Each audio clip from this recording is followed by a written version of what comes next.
Adhir Chowdhury last তার media ভাষণে বলে দিয়েছে যে নির্বাচন কমিশন বকলমে বিজেপির যে কার্যকর্তা হিসাবে কাজ করছে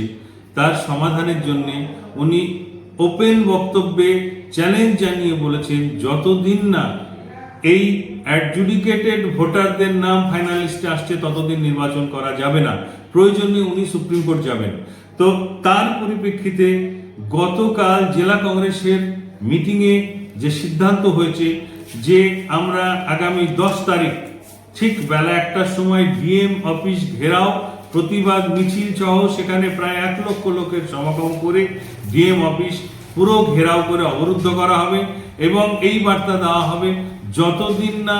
ভোটার লিস্টে ভোটারদের নাম আসবে ততদিন ইলেকশনের কোনো নিঘণ্ট ঘোষণা করা যাবে না। সেই বার্তা দেওয়ার জন্য আমাদের গণপ্রতিরোধের দিন আগামী 10 তারিখ